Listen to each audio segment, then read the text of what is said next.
Right before the holidays, we talk a little bit of basketball. We are excited for the Christmas Day games. That's what we're going to warm up with a little preview, maybe some predictions, kind of go through with that. And then there's been a lot of like different kind of stuff that we got to talk about. We got to catch up on the NBA Cup. There's been some tournament style conversation around the All-Star game that we want to talk about, but might actually pop up in the next episode. Yeah, if you're looking for us to fully break down the new All-Star game format, we're going to. It's just not going to be on this episode. Like we're going to do it just because, Christmas is coming up around the corner. Like we want to talk about some stuff that's a little more timely. The NBA Cup just ended. So the All-Star game format isn't going anywhere, but stay tuned. We will talk that at some point. I do think that's important. Yeah, and it's also worth mentioning that tomorrow, December 21st, right? I'm not got my days wrong. Yep. Yeah, tomorrow, December 21st is going to be the second annual World Basketball Day, which is exciting. Honoring the game and kind of getting it spread throughout the world. So, a little fun fact for you on the side there. Now, Christmas Day, for those wondering what it'll look like sports-wise on the NBA side of things, you got the first game. I guess we'll just go in order of the games that day if you want to. Yeah. Knicks Spurs. Obviously, the Knicks are pretty exciting right now. They are rolling 7-3 in their last 10. Currently in third place, I guess technically tied, but got a game on the Magic, who are 17-12, which is still kind of phenomenal considering all the injuries that they've been going through. It's super. Yeah.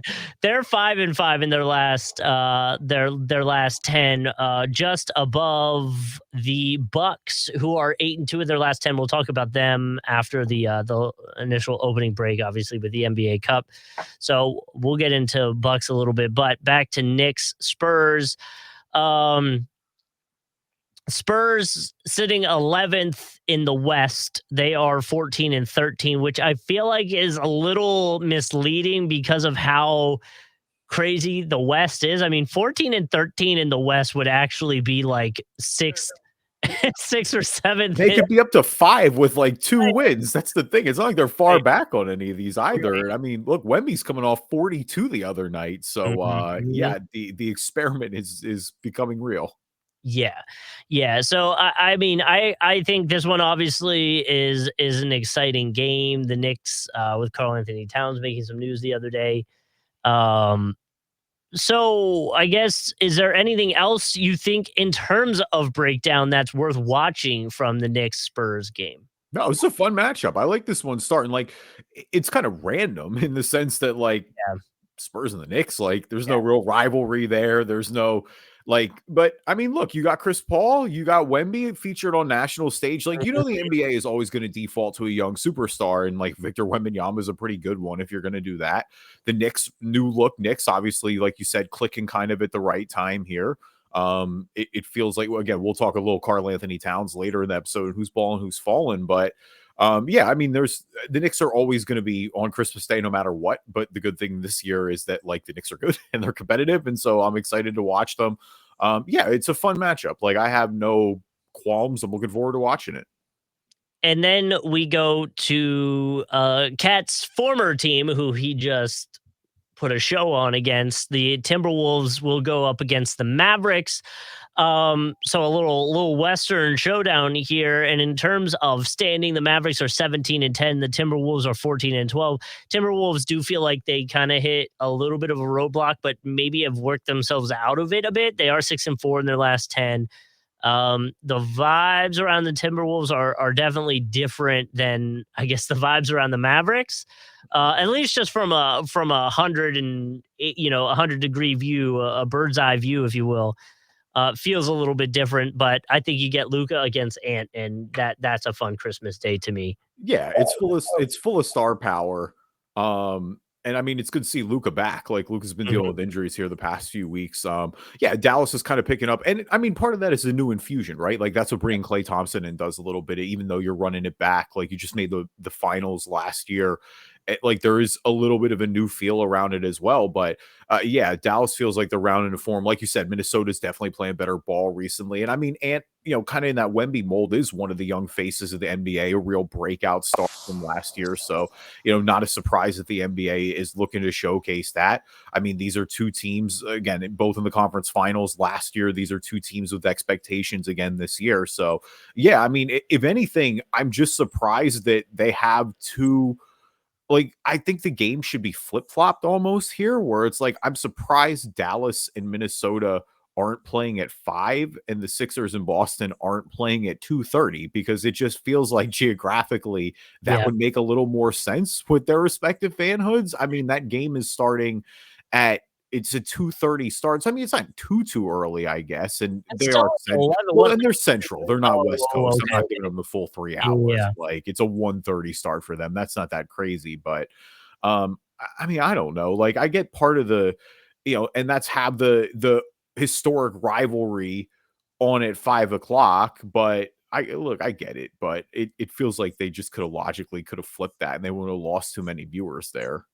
Yeah, I get well, and especially now that we know what the Sixers are and look like, at Oh, the least 5 o'clock game is great. Everybody, get your eggnog, take a nap, go open some gifts, eat a charcuterie board, go talk, catch up with whatever family member you feel like FaceTiming that may not be there at your celebration. Like, do something other than watch the Sixers in the South. I mean, Boston fans may want to watch it. It'll be pretty enjoyable for them. For the Sixers, fam, do yourself a favor. Like, it's not I don't worth even want to, we haven't even talked about Jared McCain being hurt. Like, did you see a meme I posted the other day? Yeah, dude, it's like just when you thought it could not get worse. Like, literally, the only remotely enjoyable thing in this season is Jared McCain, who, by the way, welcome to being a Sixers rookie officially, Jared. Here's your freak injury. My man hit his head and tore his meniscus somehow. Like, how did only that could happen to the Sixers?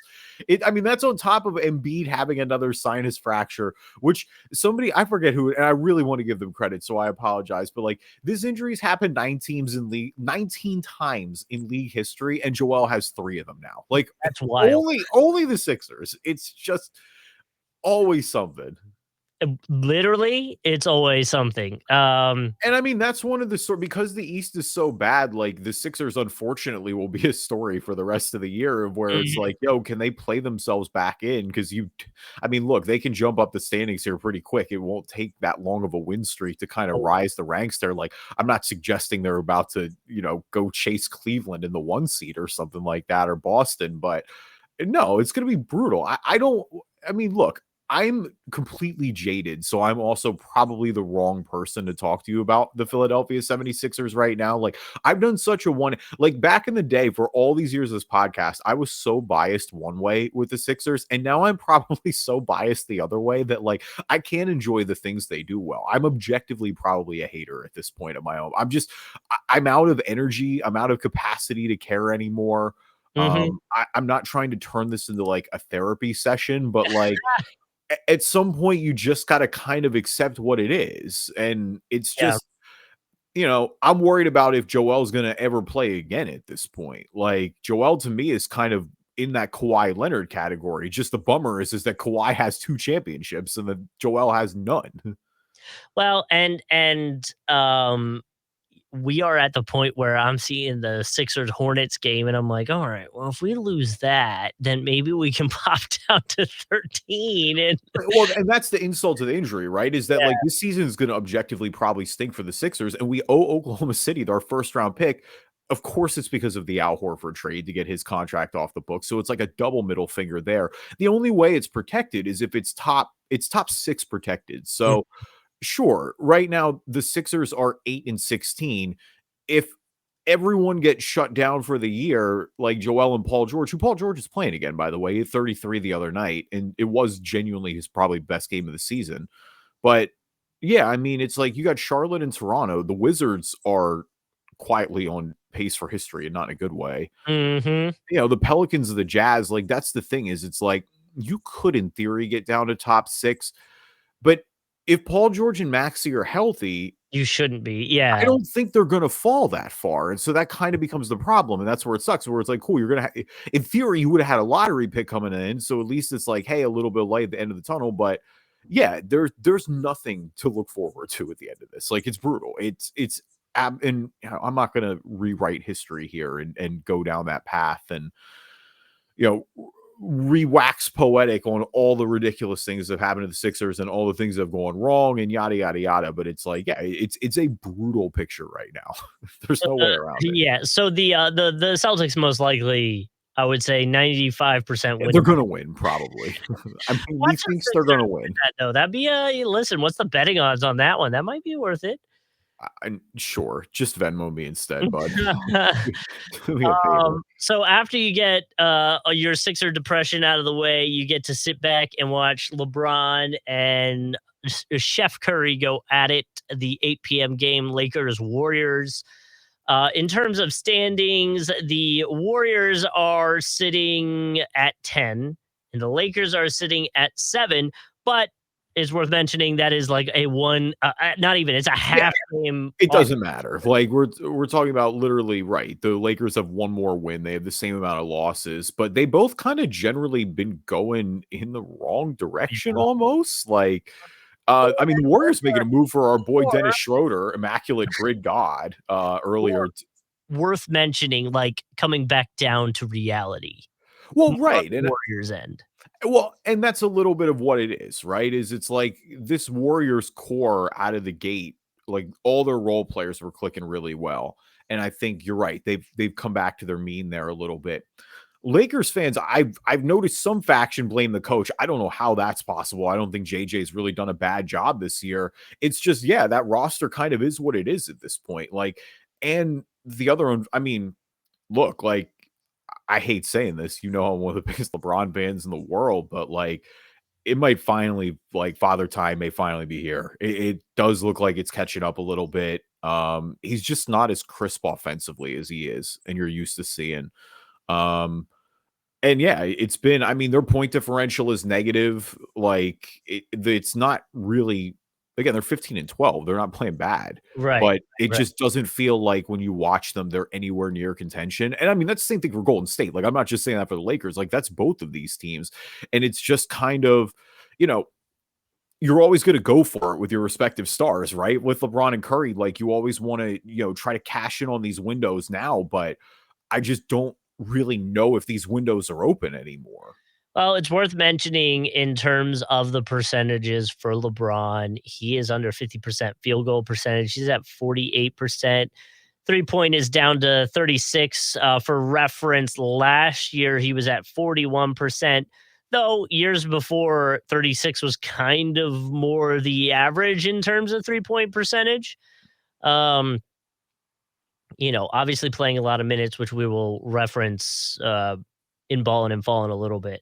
So a little foreshadowing there. But yeah, hasn't been a negative plus minus since the 21-22 season with the Lakers. So interesting to see what it is. But from a one game Christmas Day showdown, like this is to me, I still am excited to see this one. Like, I think this one will still be cool to watch. Well, they're kind of the same level, right? Like, they're kind of the same tier of team right now. And it's like, look, we're low on them, of course, but they are both fighting for that play-in game spot. I just think, again, when you have those players, that's not where you want to be. And I think it is. You just have some uncomfortable conversations, or you start to.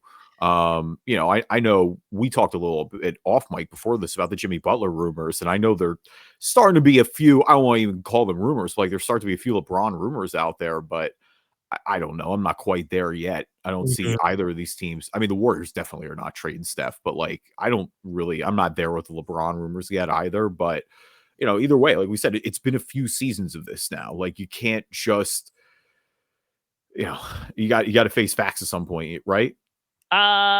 Maybe, but I hesitate with LeBron just because of it being LeBron. I'm always going to hesitate with LeBron. Like, LeBron is LeBron. Like, I was talking to our buddy Sam Albuquerque about this, and it's like, LeBron's just been such an omnipresent force in my watching sports life. Like, LeBron has been in the league since I was 13 years old, and that's not even including like all the ESPN games on high school and that, right?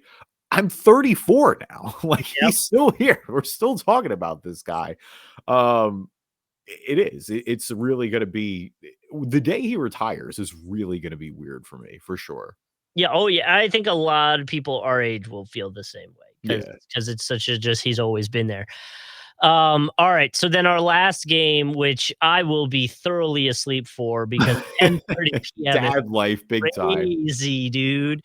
We got the 6th, place team Nuggets going up against the team that has quite literally the best owner in the entire world, which I do wanna reference here in a second, the Phoenix Suns, who are 9th place. But again, Oh, is this because he cut the concessions hell prices? yeah, Oh, man. alright, no, he's a real one for that. Okay, I'll Give me give the you that. $2 hot dogs, bro. Like, Yeah, let's that's huge. go. The Falcons, NFL do that in Atlanta as well. Like, Yeah, their concessions are mad cheap. I mean, look, the Masters, obviously the iconic golf tournament, the concessions are known for being cheap. Like, I respect that. At first, I was like, Just, I don't know where you're going, 'cause I don't think either of these owners are the best at all, but I do so respect that. Shout out to Matt Matt Ishbia for that. yeah, Matt put out a family of 4 goes to a Suns game and spends $98 on hot dogs, water, and popcorn. Now they can get that same meal for $24. Our fan and community are the foundation of what we do, and we will continue to invest in making this the best experience for you. So, for example, they put a little like menu, right? The $2 menu. A hot dog at their game was $9. Obviously, now it's $2. A drink, water was $8.50. A fountain soda was $6.50, which I have. Water should not be more expensive than a fountain soda, but Yeah. you know, and then bag of chips and popcorn was both $7 as well, all down to $2. So like, yeah, let's keep that rolling. Especially like the Sixers. If the product on the court's not good, yo, give me $2 hot dogs. Although I know the Phillies kind of ruined that one for maybe Philly sports because they were throwing hot dogs and stuff like that. Didn't someone get hurt at the Phillies game? I feel like that happens everywhere. I don't know. I know they Oh, got rid of Dollar Dog Night, which was kinda right. crazy. That was part of it. Didn't the Dollar Dog Night was part of it, and then I think the Phillies were shooting hot dogs out of a cannon, and a woman got it like right in Well, the eye. that's massively different. I don't think anyone got assaulted with a hot dog. Did someone maybe get shot out of the tent? And yeah, like, listen, you can get those things are flying. Like, I can see Which I if think she if just you get black caught off eye. guard a little bit, like, I'm not saying you're gonna get concussed or something like that, but you watch out. I'm like almost positive. I'm searching Phillies woman face broken hot dog. Yeah, Phillies fan injured from flying hot dog. Was it thrown or was it shot out of the Woman who cannon? suffered a black eye after she was struck in the face by a flying hot dog on Monday's game speaks out. All right, let's see if I can get some more info here. Hold on. You wouldn't think you would get hit in the face by a hot dog. I was more worried about baseball, says Plymouth meeting woman. Yeah, I mean, look, shots Plymouth meeting. McVeigh says she was sitting near home plate with 2 of her friends during the game, either 6th or 7th inning. The Philly fanatic came out and began shooting hot dogs out of the stand from a cannon. Oh, McVeigh is suffering from a torn rotator cuff and is set for surgery on Tuesday. She never imagined her Wait, she tore a rotator cuff? separate. She had the rotator cuff, so she couldn't put her hand up to get the hot dog. Oh, No, not bro. the Phillies' fault. That's on her. No way, that is not on You're her. gonna go to a Phillies game where baseballs are flying and not be able to pull up your hand? Oh, I mean, come on. Like, what are the No. chances of that? You gotta take it how Okay. you find it. That's the No. risk of the operation. I'm with the Phillies. Banner for life. Justin, we have this thing. There's this thing in torts called we're gonna take you to school for a sec. There's this thing called the eggshell skull rule, which is you take your plaintiff how you find them. It's of course you don't know that they have a rotator cuff injury, but like, look, you hurt them. It happened. No. You just gotta, it's the whole car. You gotta blame them for it. Yeah, no, that's on you. If you're injured, don't show up to my game where you could get hit in the face with a hot dog. That's good. So you don't want any of the Make-A-Wish kids showing up then? That's crazy. 400 level. That's crazy. You're not putting them behind home plate? Wow. In theory, they'll have the protective mesh at that point, right? We'll be good. Yeah, well, yeah, I mean, yeah, right behind home plate. I mean, all down the first and third base line, which, yeah, I mean, that did come out of tragedy. That was brutal. Like, that poor Well, girl got killed. and I was at a game. It would have, my grandma was alive, so it had to been like 2014, 2013, where a bat broke and like someone got absolutely rocked, you know, Yeah, like no, it's a thing. I mean, that was a big thing in hockey too. There was it was in Columbus where a yeah, puck got chipped out and she just got, rocked. yeah. And I mean, well, hers was crazy too, but she lived. She was like very conscious for the next like day, and then but it had done something inside her head, obviously. And there was like a Yeah. brain bleed or something. Yeah, spooky, and that's smart. They have all that now, but yeah, I mean, look, everybody inherently knows you're taking some risk when you go to a ball game like that. Like And it's that's what I'm saying. You went, "Oh, there's gonna be balls flying. Let me go, and I definitely can't lift my hand. Let me go anyway." Nah, that's on you. So good to know Justin would be a great defense lawyer one day. He's gonna be catch him out here defending like an insurance company or something. That's Yeah, crazy. denied. Denied. Anyway, so Phoenix and Dallas. I mean, look, both of these teams You again, mean kind you of mean like the gold. Nuggets. Nuggets. What I say, Dallas. Yeah. Nuggets. Both of these teams kind of have the same narrative going into it, right? Like as the Lakers and Warriors did, where they've been pretty disappointing this year. I mean, on one side, you've got Denver, where Jokic is playing just unbelievable basketball. Like looks like the best player in the world, except for maybe Giannis, who we'll get into a little bit. And there's some trade rumors around Michael Porter Jr. a little bit. Yeah, which I mean, look, like that's one of the big stories with Denver, right? Is like you need him and Murray to be the true 2 and 3 and make this work around Jokic, and it just isn't right now. Like Jokic is going crazy every single night, and like they're just hovering around that play-in game spot right now. I mean, they're tied record, or they're tied, I should say, percentage wise with the Lakers right now, but they're kind of right in that like 5 to really 11 kind of mix of teams right now. But more importantly, like they just don't look like contenders. Like we've seen this Denver team get over the top before, win the title a few years ago in the, lose a tough one in Minnesota last year, but they looked like a true title contender last year. It just doesn't have that same feel to it this year. And that's really alarming when Jokic is playing to the degree that he's playing. Phoenix is kind of in the same position, right? And like it's been a lot of the same story. Like you've dealt with a little bit of injury, you've had KD miss time, you've had Bradley Beal miss time. This is an aging, expensive core that Mm. has title expectations. And like, look, you see visions of it. You see moments where that offense is just so beautiful. And they kind of invested in the role players. Like I thought they did a good job of getting quality vets to surround them with. But nevertheless, the results have still been the same. And like KD looked phenomenal at the beginning of the year. If he comes back, I do think and is playing like that can raise their ceiling here a little bit. But again, they're kind of in that glut of teams fighting, and to me, just don't look like that contender. No, no, not like we've seen in years past. To that with the trade rumors, what's interesting is I was just reading about on Mark Stein, the Stein Line podcast, if you want to give them a shout out. They were talking about what the Nuggets should try to do, and the Nuggets not being necessarily sure what Michael Porter Jr.'s value is on the market because of the injury history. And what's interesting is obviously they get tied a little bit to the Bulls with Zach LaVine because Zach LaVine also has injury history. So maybe there's a little bit of a trade off there. Obviously, Jimmy Butler comes up just because Jimmy Butler is being rumored and a lot of things different right now. But what was interesting is they referenced that they were talking about maybe Porter being involved in a trade for two starting caliber players and not necessarily star players. And the two kind of examples, not necessarily that these were the ones they were considering, but examples that they were talking about is like a Cameron Johnson and a Dorian Finley-Smith from the Nets, like two guys that that are just in there, can Yeah. provide. They don't need to be the star because obviously you have that with Jokic. They also referenced Bogdanovic and DeAndre Hunter as another like kind of example in that situation. So Yeah, boost the depth a little bit. I mean, I think that makes sense, honestly. Like, I think if you're going to move Porter, just because you're right. I mean, Levine would be the only kind of big swing that is out there.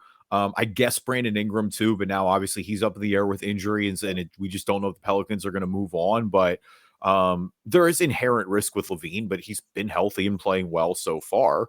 interesting. I just see a Bleacher Report. This is just a headline.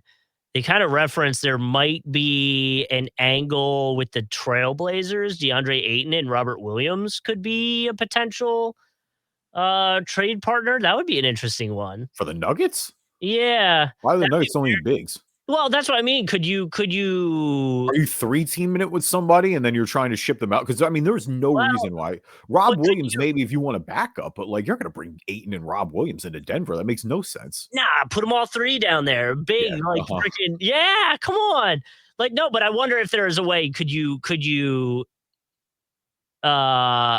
I feel like you could shuffle it around to make it work. Like, Williams If as a you 3-team backup, it with Brooklyn, I think you can make it work. maybe, Like maybe. that's because like I think that Cam Johnson move with Dorian Finney-Smith, I think that makes a lot of sense for Denver. I mean, Johnson's got a lot of upside still. Like he can score in bunches. Like he's a guy who I think can get his own shot at the end of games. Mhm. Like Finney Smith's always been a quality defender. Like Denver, when they won the title, had a bunch of good depth guys, right? Like it was Yeah. Aaron Gordon, it was Bruce Brown, it was Jeff Green, it was like those are the difference makers. Contavious Caldwell Pope, like those are the guys that they're missing. Um, they just other than Aaron Gordon. Aaron Gordon's still there. He's re-signed. He's happy. So that's good. But yeah, I mean, I don't think that's the worst thing in the world because you're right. Like, I think the way they're built now, Porter has to be a star, and I just don't know that he is. Well, and I think that's part of it, and I do wonder what his value would be on the market. Obviously, the Nuggets are gonna be the ones that'll have to figure it out, but, um, yeah, I think it might be one of those ones where it's not necessarily like I don't know if the word swap, but like a swap, like a Zach LaVine swap. I don't know if that necessarily works because then you're just kinda in the same spot. We're hoping that that Are person. you though? Levine's kind of good. I think Levine's I better than agree. Porter. I agree, but you still have the injury risk, and you're still reliant on one person to be that next addition or that other option on the team. And I think Zach LaVine can be that more than Porter Jr. I think he can be that more than Porter Jr. I a lot. agree. I think we're underselling how much he can be that more than Porter Jr. probably. I agree, but why not let Jokic be what Jokic is and give him two bodies that you know are consistent starter quality players that I can don't get theirs but don't need to be. Yeah, I don't disagree. Like, I think they're both the right answer. Like, I'm fine taking either of those swings, honestly. Like, there's different degrees of risk and different logic to each, but like, I do think Levine can step in and play that star role there. Like, you're right about the injury risk for sure. Like, he's got a noted history of that at this point, but I still think, like, man, look, if he's going and he can be the two, like, no one is going to come in here and try to knock Jokic out as the number one, which I think is important too. Like, I think everybody kind of knows when you're signing up for this that you're taking a back seat right now. I just think, yeah, if you're Denver, I think with the way Jokic is playing, you kind of have to go all in every year. Like you can't afford to waste his prime like this. And again, you won a title. So there is a little bit of house money now that you have that trophy and like that does Mhm. matter a lot. But you don't want when he's playing at this level, you can't waste those seasons. Like they just don't come along that often. And I guess my question would be then if Zach LaVine's on the table and Jimmy Butler's on the table, would you prefer Jimmy over Zach?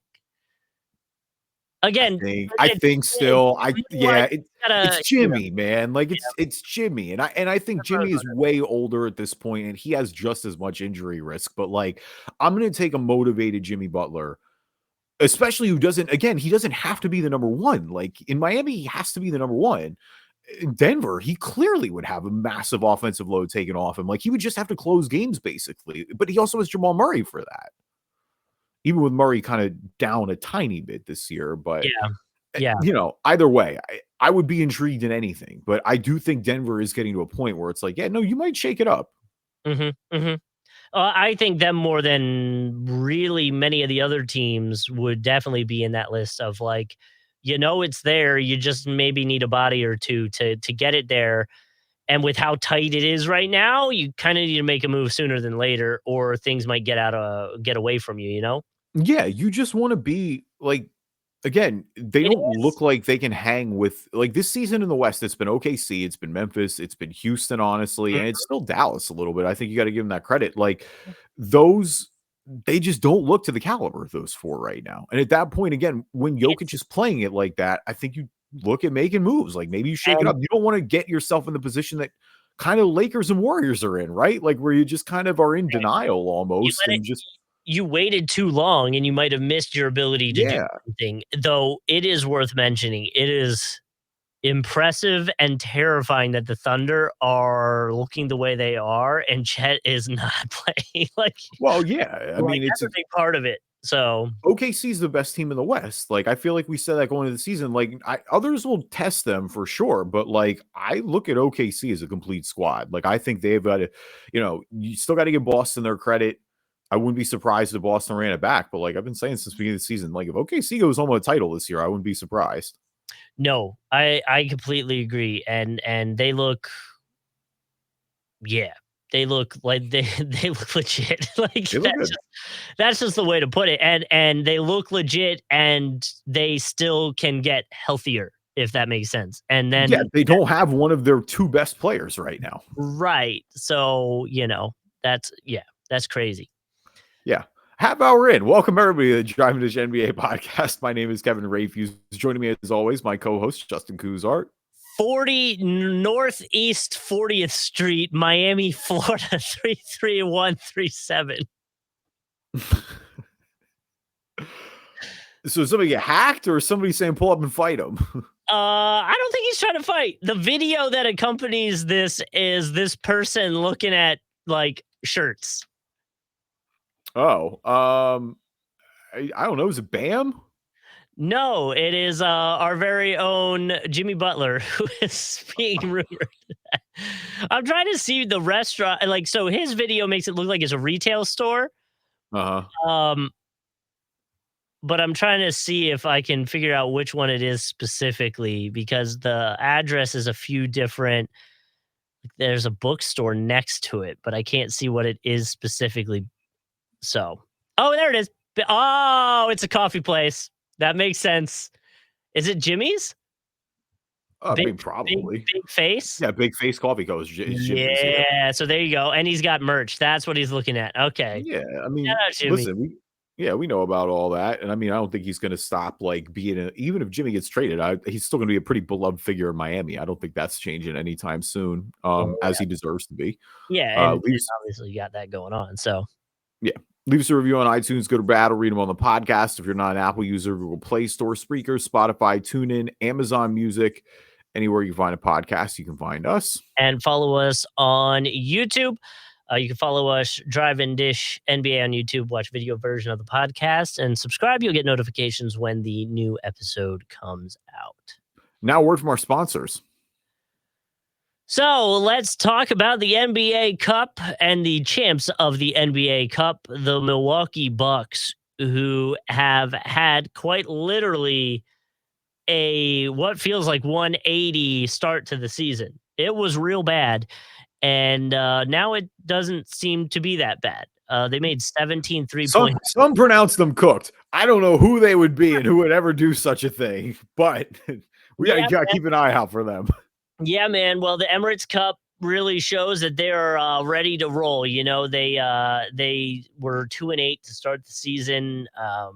They beat OKC 97-81 to win the Emirates Cup championship. The MVP chants were going during the game. Shout out to Giannis. We were just hyping up the Thunder. So does this do anything for you in the worry for the OKC Thunder team? No, because I think that Chet isn't playing, and I think that OKC had one of the worst shooting nights in NBA history. They were like 5 of 32 from beyond the arc. Yeah. Like, that is putrid. Like, there's just no way around it. They were horrible offensively. I mean, on the other side, obviously, congrats to the Bucks. The biggest story here, and kind of what you're getting into, is not just turnaround. It's Giannis. Like, Giannis is just moving different this year. It's like almost like he heard everybody calling Jokic the best player in the world and said, hang on.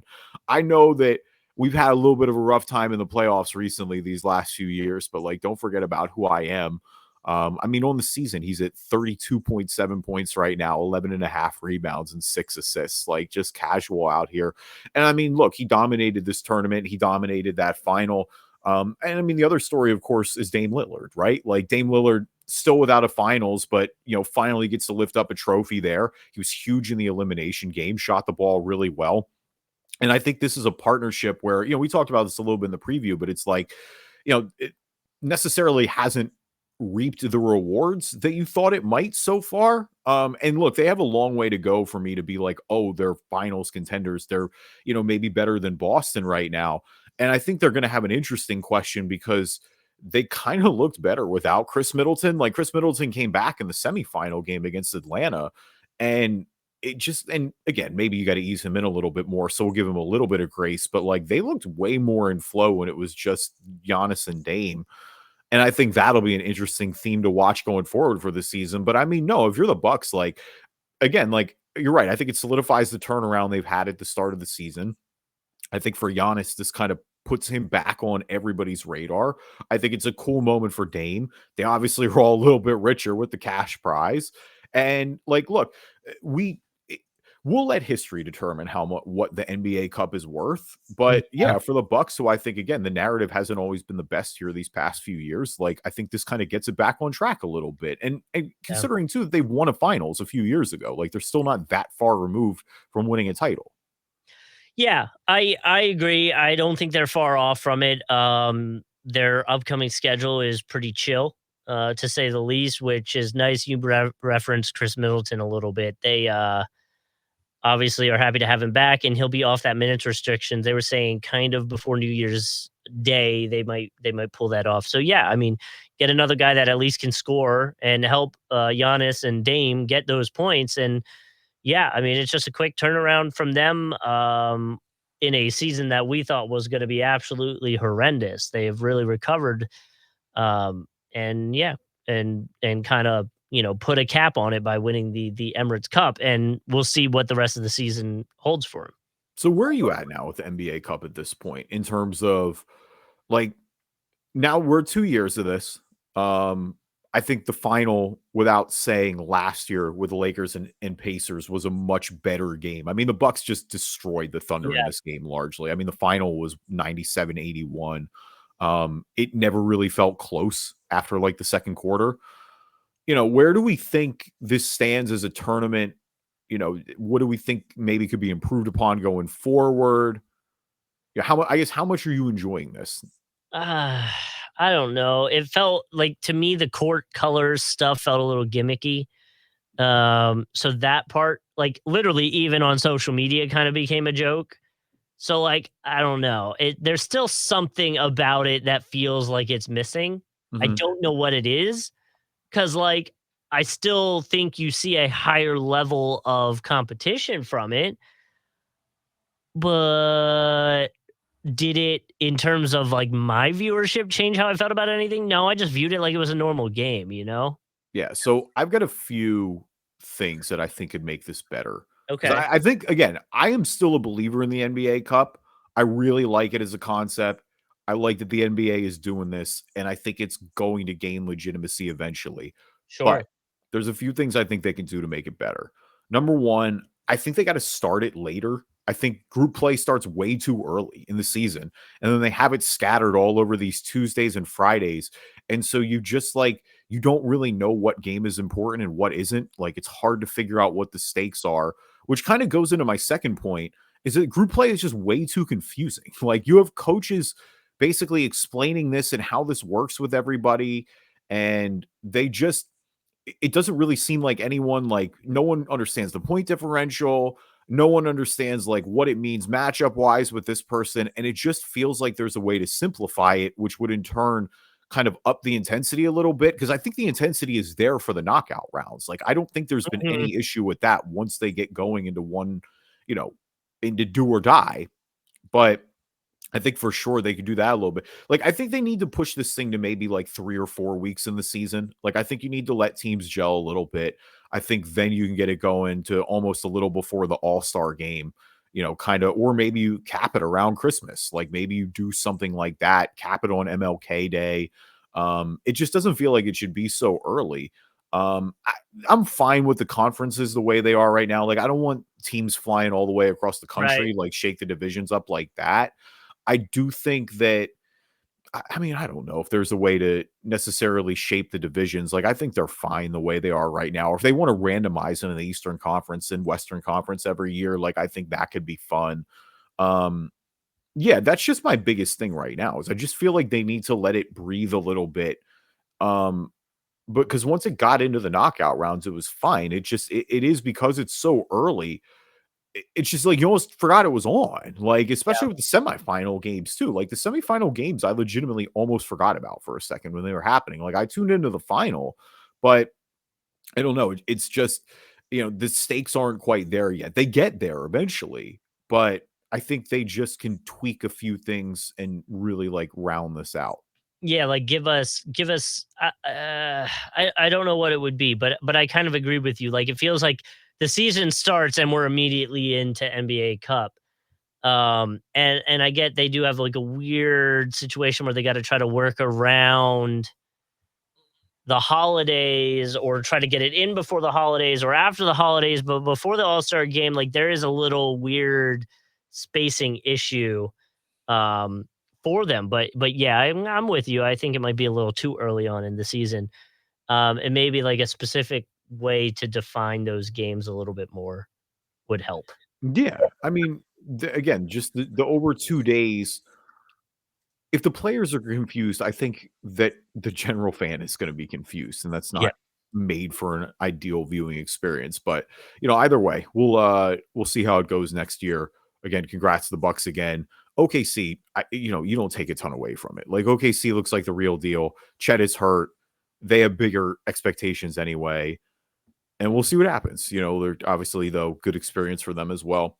All right, who's balling, who's falling? Our NBA version of the stock market. We always like to start with the good for the bad. And so for balling for me this week, I've got Karl Anthony Towns, return to Minnesota. Obviously, get a lot of love from the fans there too, but also just playing great. Casual 32 points, 20 rebounds. A game that the Knicks dominated largely 133 to 107.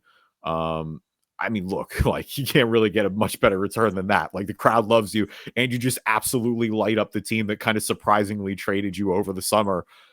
Cat's playing well. Like I think that's the big story with the Knicks is that look, like we knew what his limitations are. We know what his game is going in, and there were kind of rightful questions about how it would mesh with Tibbs' system, and it's meshing very well right now. Like it kind of looks like best case scenario. Well, and yeah. I'm trying to think of a better way to agree with you without saying yeah, but yeah, I agree with you, and yeah. I mean, Towns admitted it too after the game. What I appreciated with Cat is that Yeah, they always ask you like, "Oh, is it just another game? How do you feel?" And everybody yeah. gives that cliche answer. Cat's like, "It wasn't just a game." He's like, "Oh, it's definitely not just a game." Anybody telling you that was a lie, which I respect the honesty there for sure. Yeah, again, you gotta feel pretty good. Again, going back to that return, game Get wasn't that win. really close. I mean, well, and it makes you feel like you got a little like, one up on them a little. Yeah, you got your lick back. Like Yeah, that was a surprising trade. Like truly, like that was again. The NBA does so many things that I should never be surprised. Like when some because when players I didn't even know were on the market suddenly go on the market. But yeah, that was by far the most surprising move of the summer to see Karl Anthony Towns out of Minnesota like that. So, very much so. I all right, agree. who's balling for you this week? Ballin for me is going to go to LeBron James, who broke the NBA record for career minutes the other night. So he passed Kareem, who had the mark at 57,446 minutes. LeBron passed that the other night against Sacramento. Um, just another one for LeBron to have under the belt now. Oh, right. Like you said, I didn't even know there were still more records he could break in that regard. It's like I think he wow, I can talk. He crossed the 10,000 point threshold with the Lakers, so he's now 13th in team history for the Lakers. I think he needs 600 more to move up to number 12, if I'm not mistaken. I would say that's gonna be Lakers one. That's gonna be a tough list to climb. Like, Yeah, for all the great things if LeBron were to somehow end up as the Lakers greatest scorer in all time history, crazy. then he's also playing till he's like 55 somehow. I feel like. Right. Right. So, yeah, shout out to LeBron getting the minutes. For anybody wondering, Kareem's number 2, Carl Malone's number 3, Dirk's 4, Garnett's 5, Jason Kidd, Kobe number 8. So Where is Chris Paul on that list? I only see the top 8. Chris Paul is Okay. not on that I list. mean, he's missed a lot of time over the years, so like that'd be quite. But again, he's one of those guys who's playing until he's older as well. Yeah. All right, falling for me this week is Issac Okoro. He's out 2 weeks with a shoulder sprain, his AC joint to be specific. What is with the Uh, AC joint this year? I don't know. It's in Orlando. It's the oblique. Up here, it's the AC joint apparently. Okoro's got he got hurt back on the 16th against the Nets. I mean, the biggest loss is on the defensive side of the ball. Like Okoro is one of Cleveland's best defensive players. He's been playing some pretty big minutes rotation wise for them this year. So, again, thankfully nothing too crazy, but a little short term blow there for the Cavs. In case you were wondering, it is 1,200. Ooh, Yeah, 1,200. get you an espresso, bro. I know, right? I'm trying to pull up Chris Paul's minutes per game. Here we go. He's at 44,082 minutes over 20 years. Okay. All right. And still ticking. And still taking, yeah, of course. So my fallen is also going to stay with the Lakers. I pivoted on you for a story that came out from a podcast that Lou Will admitted to a situation that happened in his time with Kobe. Have you seen this? No, I'm worried. No. So if you go back to Lou Will's time in LA, Kobe's still there. It's towards the back end of Kobe's years. Yeah. He's injured a bit, but he's in for this. Well, Swaggy P and D-Lo had a bit of a situation. Yeah, of course. We all know that. Azalea was involved. Yeah. No, we all know. Yeah, Yeah. When D-Lo that video came out, him and Swaggy P and Nick Young was like admitted cheating on Iggy Azalea, and she obviously found out, and D-Lo was a snitch and all that stuff. Yeah. So, so Lou on this podcast was talking about how Kobe was older. So I was the veteran in the locker room. I had to get everybody together. We're having a kumbaya moment. I'm with D-Lo. Like, dude. That's hilarious. By the way, Lou, I love Lou Williams. Lou Will leading that is hilarious. Yeah. So he's talking about how, like, yeah, you messed up, but you got to call Nick. You got to own up to it. You got to get right. You got all this stuff. So they're having this moment, right? And D'Lo's starting his speech, and it's working. It's going well. We're in the same room. We're having the conversation. I'm like, you got to apologize, all this stuff. So Kobe comes in. He says, and apologize for my cursing. He says, "Hey man, cut all this kumbaya shit. We got a game to play." So he says, it totally kills the meeting. Nobody's laughing. Everyone's looking around and just like, well, let's get ready for the basketball. Kobe just being way too locked into Kobe's locker room's on the verge of implosion. And I get it. Like, you're trying to win the immediate battle, but low-key lost the war here. It's like a mid-season game, dog. Like, let's chill. I bet that's one of those seasons too that like the Lakers weren't necessarily really even in it. So like, I mean, look, man, we love Kobe. Kobe's competitiveness is all-time legendary, right? Like, we respect that. You remember those videos towards the end of those the Lakers stunk after his Achilles injury largely. Those videos, you remember that video of him walking out of practice? He's like, these MFers ain't gonna make me better. How am I supposed to get better when I practice with these people? I'm like, bro, that's your teammates. Like, you gotta play with these guys. Yeah, so I don't know. It's crazy. That was the hold on. I'm trying to make sure I have the right podcast. So if anybody, Byron Scott's, I think it's called Fast Break, actually. Oh, okay. So if you want to check it out, you can go listen to it. But yeah, that was pretty funny. There you go. All right. Shall we jump into some Immaculate Grid? We shall. We got a little bit of time here, so we might as well give it a go. Yeah, we'll hopefully nothing too crazy statistic wise. Of course, we're recording on a Friday, not a Saturday. So we'll see if we get Hall of Fame. All right. I mean, that's a little better than that because these teams with Hall of Famers, there's not a ton of them either. So we can try to get a little creative with it. But again, for the podcast listeners, you can watch Immaculate Grids on YouTube. Just search Driving Dish NBA podcast. If you're not, or if you're listening on the podcast right now, the audio, of course, our columns this week from left to right are the Orlando Magic, the Mavericks, and Hall of Fame. Our rows from top to bottom are the Pacers, the Cavs, and the Hawks. So this is a good group. I like this group of teams because I feel like it's a little different than what we usually do. Hall of Fame can get chalky, but whatever.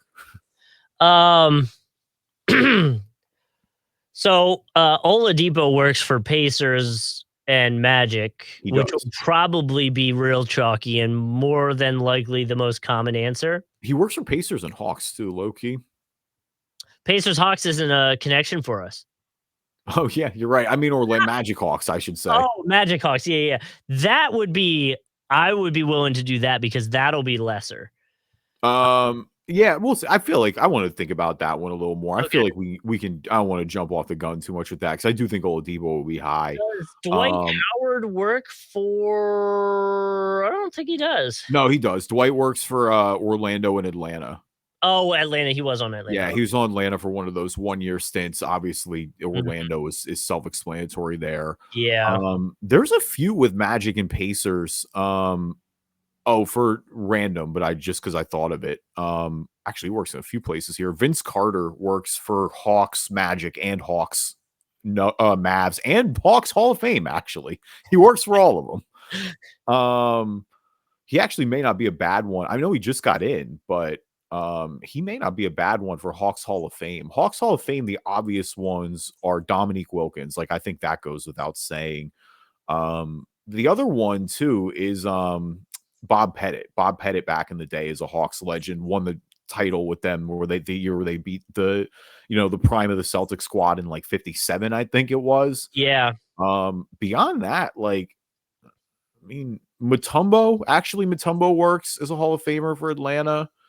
Um I think our guy Moses Malone played for Atlanta too. He'd be a Hall of Famer. That'd be a good one. The Moses Malone might actually be the best one quietly because no one associates him with Atlanta for sure, and it was definitely late. No, It was definitely not. way later in his career. All right. Does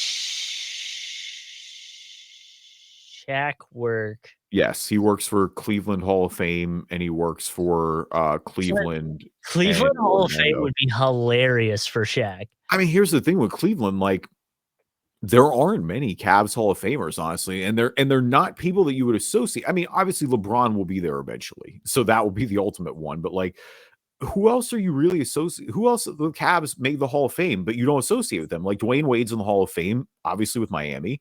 Shaq, I think you associate with Orlando and the Lakers way more than you do with Cleveland. Obviously, that was at the very end of his career.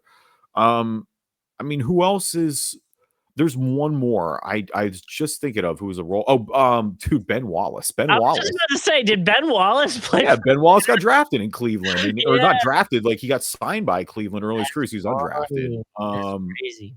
Right, but like you Ben associate him with the Wallace Pistons. I would say Ben Wallace Hall of Fame for the Cavs has gotta be lower. Yeah, because Shaq, I agree, because Shaq is just Shaq. Like I'm always Yeah. gonna think Shaq is higher. And who's the other one I just said? I don't remember. I got Man, thrown off by the Ben Wallace. no, I know. Ben Wallace, Shaq. All right, why don't we let's do Ben Wallace for Cavs Hall of Fame. Okay. Ben Wallace, Cavs Hall of Fame, Oh, 7%. Dwayne Wade was the other one I said. Oh, D Wade. Right, right, right. And why don't we do Moses Malone for Hawks Hall of Fame? I think that's gonna be really low. Malone. Yeah, Moses. Moses Malone, 4%. Yeah, nice. Okay. Yeah, he was there towards the end of his career. Pacers Hall of Fame, obviously the one everyone is gonna get is Reggie. Mhm, mhm. Chris Mullin is the other one. I feel like that's gonna be really popular. Obviously a huge player for them in the 90s. Mm.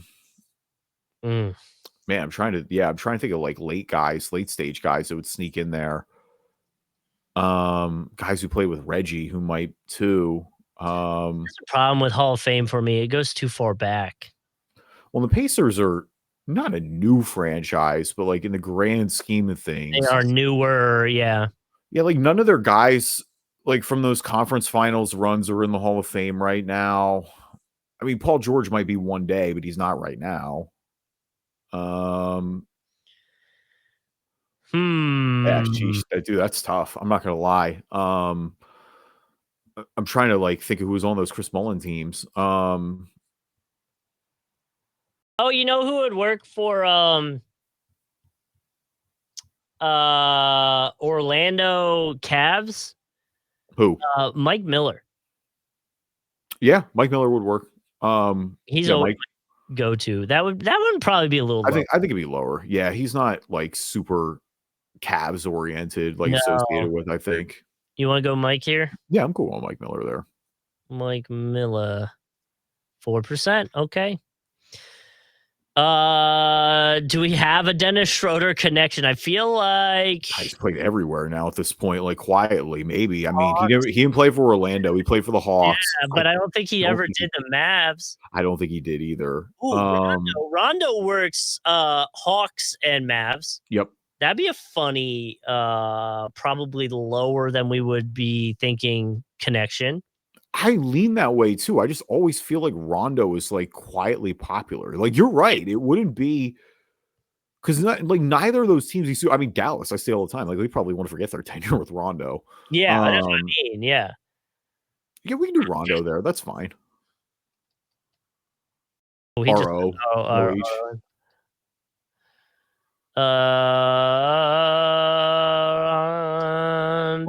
There he is. I got him. RONDO. 6%.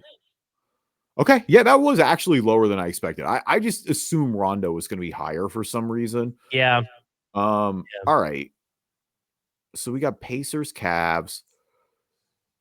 We got, or excuse me, we got Pacers, Mavs, Cavs, Mavs, Pacers, Magic, Pacers Hall of Fame, and Hawks and Magic. Let's do Chris Mullin for Pacers Hall of Fame because Reggie's going to be stupid high. Okay.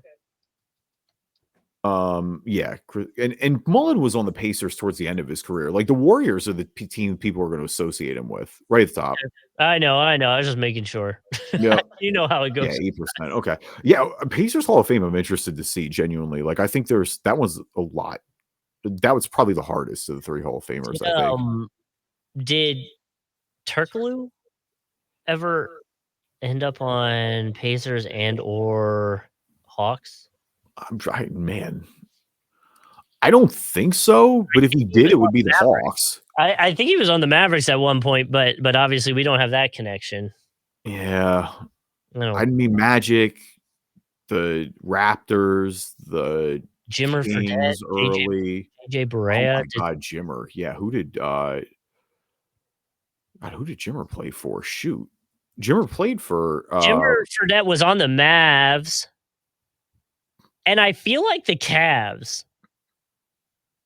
He got drafted by the Kings. I remember that. He was on the Kings. He ended up on the Mavs, I thought, for a second, and then I thought he made his way to the Cavs. I do not feel confident. The chalky Cleveland and Dallas answer that I just thought about too is Shawn Marion. Shawn Marion works for those two. Oh yeah. Where did Verajao go? Golden State, Cleveland. Cleveland. And then he never ended up with the Mavs, though. I don't think so. Okay. Oh, would J.R. Smith work for? No. Nope. No. God, I hate being this chalky, but I feel like we may have to for some of these. Shumpert. He's Cavs, but I don't think he ever ended up on Dallas. Yeah, I don't know. I mean, he bounced around. Like that's the thing. But I don't think he ended up on Dallas. I don't remember him on Dallas. Was Ricky Rubio? I know he was on Cleveland, right? For a second. Rubio was definitely on the Cavs. Yeah. But he never ended up with the Mavs. No. No, Rubio was like Suns, Wolves, Cavs. Definitely a point guard that went from the Heat to the Hawks, didn't they?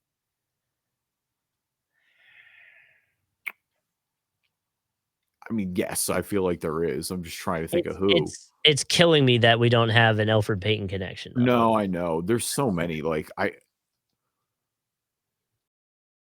There's so many where I'm trying to make one of the Morris twins work. I think. Oh, probably does. Yeah. Because Keith played everywhere, but like he also kind of didn't. Yeah. I don't know. We have to make Stargate. Like I said, this is good. This is a good challenge. I haven't done one of these in a while.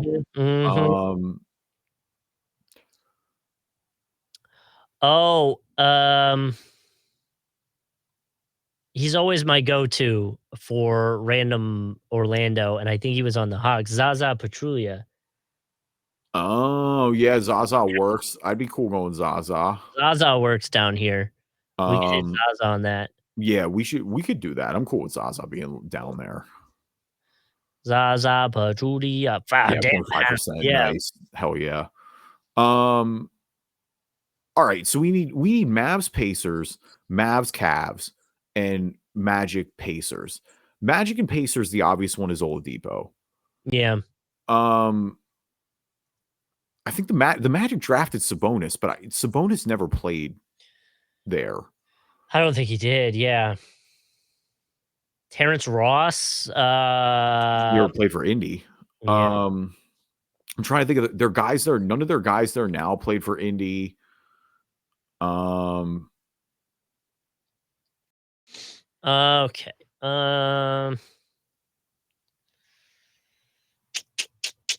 I don't know. We may have to go Vic. Yeah. I really am like, I'm trying to pull something. Yeah. And it's not coming to me. No. For Orlando. The only other like a DJ Augustine or Dude, DJ Augustine might work. I feel like DJ Augustine's been in a lot of places, and I know he was in Orlando because he had a game winner for them in the playoffs, and I'm pretty sure he was in Indy. I would definitely be down for DJ Augustine. You want to try it? Yeah, for sure. He definitely played for Orlando. I have no doubt about that. I am very. I know he played for Orlando. I was just going through I think he played for the Pacers though. Like that, I feel like because he bounced around a ton, and I feel like part of it was the Pacers. There we go. How many was that? Was that 8%? 8%, yeah. Holy crap! I did not. Wow, good for you, DJ Augustine. All right, Dallas. Oh, dude, if we're gonna use I'm pretty sure if it was Keith would be the Morris twin who would have played in both. Doesn't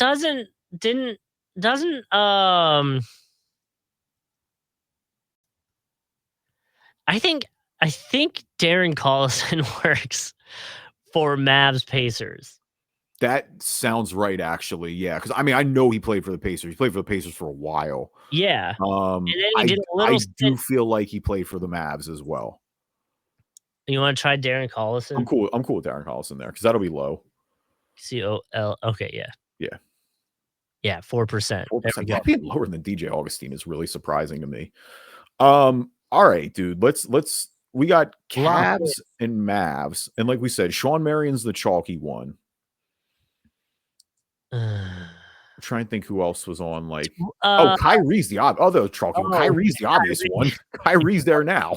Yeah, Kyrie. Is Robin Lopez on the Cavs now? No. Okay. I don't think any of the like role guys on Dallas were there. Did Exum never went to the Cavs? Did he? Oh God. I don't think he did. I know he was on the Mavericks. Why do I feel like I think he was on the Cavs, dude. Dante Exum? I think Dante Exum was on the Cavs. He's definitely on the Mavericks. I don't remember him on either team, so I'll let you. I think I feel good. I feel good. That's a crazy pool. Let's go. All right. That was tough. Wow, 9 Hall of Famers for Pacers, 6 for the Cavs. Okay, so that is surprising. 25 for the Hawks. Yeah, I mean, that's not as surprising, I guess. They've been around a long time, too. Here, let's scroll down to most popular answers. Tony Kukoc would have worked. Oh, yeah, that makes sense. All right, so most popular answer for okay. Most popular answer for Pacers Mavs was Victor Oladipo. For Pacers Mavs or Pacers Magic, excuse me, is Victor Oladipo. Pacers Mavs was Monte Ellis, who that is a good one. We didn't even mention that. You're right. Pacers Hall of Fame is Reggie Miller. Most chalky for Cavs and Magic is Shaq. For Cavs and Mavericks is Kyrie Irving, and for Cavs Hall of Fame is Dwayne Wade. And then for Magic Hawks, Dwight Howard. For Magic and Mavs, Vince Carter. And for Hawks Hall of Fame, Dominique Wilkins. So maybe not too much of a surprise there. Maurice Cheeks would have worked for Hawks too. Oh, that's a good one. Damn, shout out to Mo Cheeks, Sixers legend. Yeah. All right, let's recap our grid one last time. So for Pacers Magic, DJ Augustine. For Pacers and Mavs, Darren Collison. For Pacers Hall of Fame, Chris Mullin. For Cavs and Magic, Mike Miller. For Cavs and Mavericks, Dante Exum. For Cavs Hall of Fame, Ben Wallace. For Hawks and Magic, Zaza Pachulia. For Hawks and Mavs, Rajon Rondo. And for Hawks Hall of Fame, Moses Malone. Not bad at all. This is the first time I felt Bleak in a little bit. That was a good challenge. Thank you, everybody, for listening to this episode of the Driving Dish NBA podcast. Appreciate you guys as always. Leave us a review on iTunes, good or bad. We'll read them on the podcast. Yes, and follow us on YouTube. Just search Driving Dish NBA on YouTube. That way you can subscribe and find out when a new video is coming out.